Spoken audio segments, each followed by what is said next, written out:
Hello everybody, this is Pastor David. It is Wednesday, January 18th, and I'm coming to you from Mount Pleasant, the beautiful community of Mount Pleasant, and in my office here at the farm. And the Lord has blessed us to be able to have a place to function up here in the community.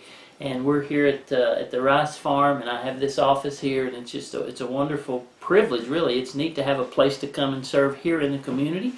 And I'm glad to bring you into my office and let you join me here in Mount Pleasant.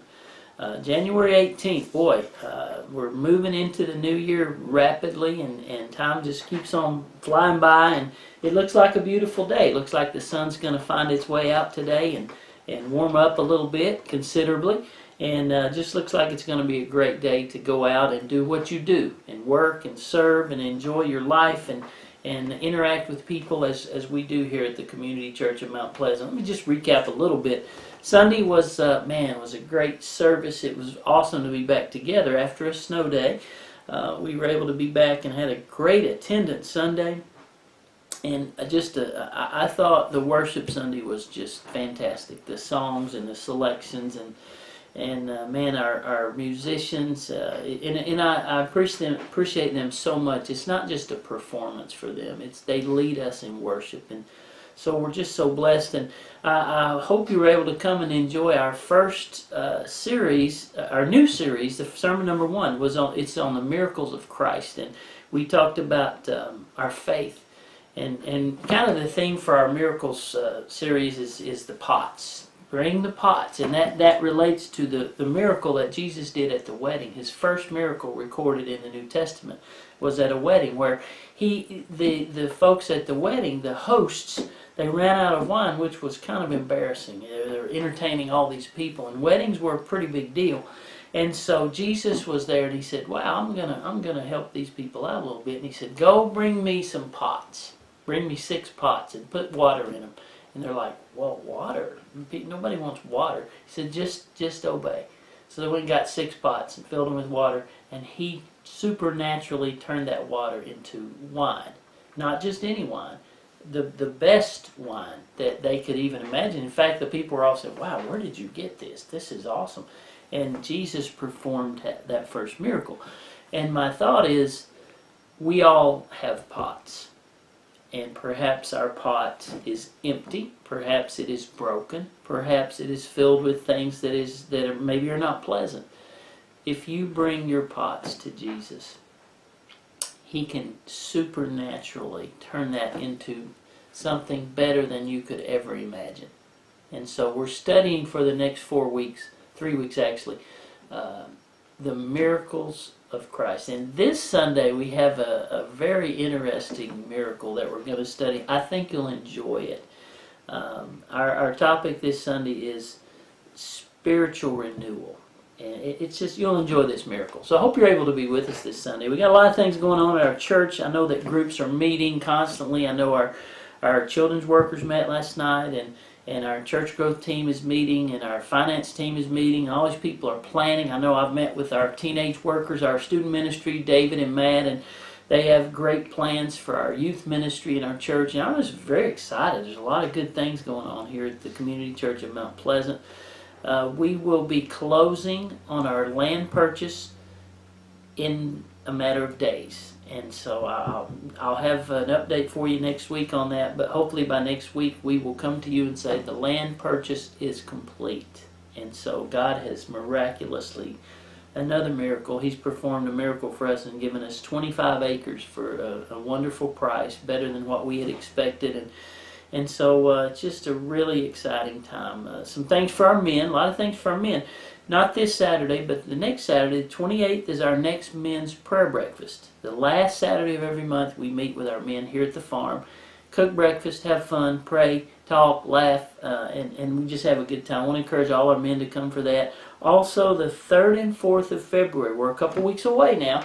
Our men are going down to Woodstock, Georgia, and kind of a road trip for the guys. We'll be going to the men's conference at Johnny Hunt Church. He's the pastor of the church there at Woodstock, First Baptist Church, and it will be February 3 and 4. The conference is entitled Battle Ready, and it will inspire our men and just be a great time. If you want to go, all of our men and boys can go. We encourage that. You can register online, and on our Facebook page you can get connected with that, or you can just help. We can help you with that Sunday if you want to go see Walter or any of our men. We can help you get registered. But love for you to go. We already have more signed up this year than we had go last year, so it's going to be a great trip, and we're excited. I want you to be praying for a couple families in our church. We had 2 funerals last week, and one representing our church, John McCarty, John and Tracy of our church. John's brother passed away. Last week we had his funeral. He was 53. And then also Michelle Ridenauer, her husband Frankie, and Maylin, his daughter goes to our church, and Jonathan, her fiance. And Frankie passed away last week in an accident, and we had his funeral Sunday, and it was just it was an unbelievable response from the community. He was loved by so many people. If you knew Frankie Ridenauer, you knew you had a friend. And the Bible says a man that has friends must show himself friendly, and Frankie did. He had a wealth of friends. And so let's pray for Michelle and Malin and Jonathan and John and Tracy and all of our family, that when they have these things happen, let's rally, support, and love, and encourage, and it's what families do. So thank you for that. Thank you so much for that, church, for the way you bless each other. It's special. It's Romans 12:9 and 10 talks about that kind of love, which is that passage says love that is without hypocrisy, and what that means, that it is genuine. Love each other with a genuine love, real love, true love, and what does that mean, Pastor? That means that you prefer others and honor others more than yourself. That's the kind of authentic love that Paul was talking about. And thank you for doing that, church. Thank you. It blesses your pastor when you love each other and love others. All right, I'm finishing up with some thoughts about the new year. I've been trying to give you some thoughts as you move into the new year, and another one today. Now, this passage is some of the past ones we've used have been maybe a little more obscure. This one this is more familiar passage, and I want to apply it as we look into 2017, as we look into addressing a new year, and it's found in the book of Philippians chapter 3. Now we'll start with verse 10 and read through verse 14, and the thought here out of Philippians 3 is you're driven, you're goal-oriented. We have a new year in front of us. We are pressing toward the goal. And perhaps you have a goal. Maybe you have some resolutions, maybe just some things that you're working toward. They may not be necessarily spiritual. They may be just business goals, financial goals, physical goals. I think that's important and good to have a goal, to have a purpose when you get up in the morning to work towards. So listen to verses 10 through 14 as we talk about facing our new year.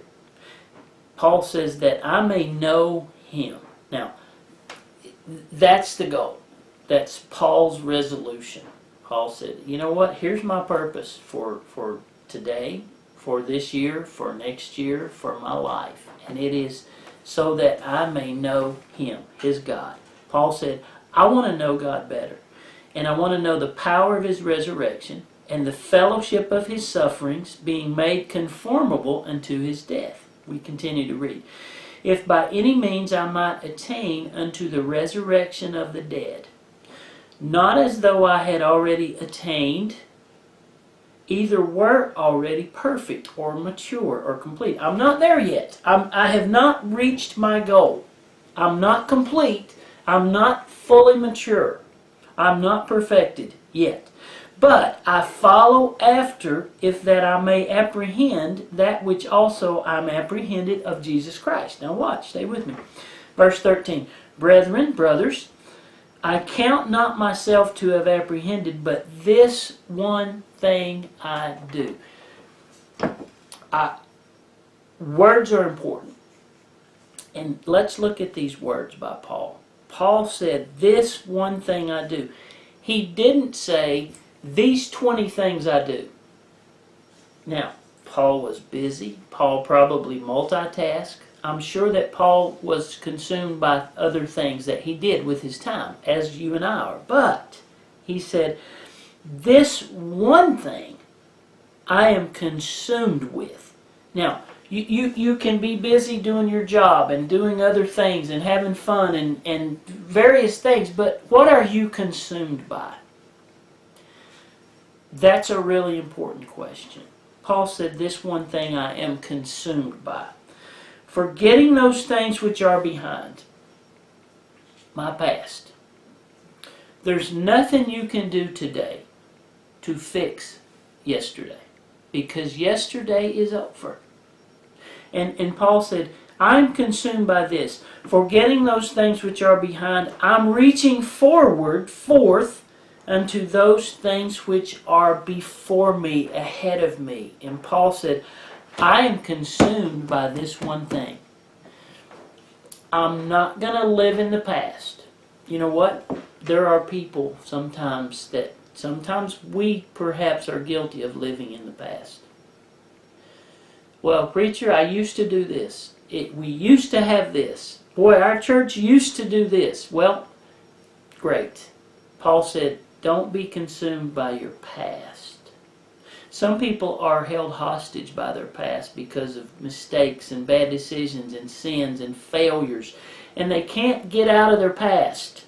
Paul said, you need to be consumed by your future, not your past, because your past is done. Life goes on. Listen. Forgetting those things which are behind, reaching forth to the things which are before. Verse 14. I press toward the mark for the prize of the high calling of God in Jesus Christ. Let me wrap this up. Here's what these verses mean. Paul said, I am in pursuit of knowing God and being like God and living my life in a way that would honor God. Paul said, my 2017, in our regards, what is your pursuit? What is your pursuit this year? Is it just surviving? Is it just surviving day to day, week to week, paycheck to paycheck? I'll get by. Or are you pursuing God? Paul said, don't let your past define you. Don't live in the past. The past we learn from. Perhaps it's been wonderful. Those wonderful memories, they're over. They lead us to today, and we are driven, Paul said, by our pursuit to know God and to please God and to be like God. Let me challenge you with that. What is your pursuit in 2017? What is ours as a church?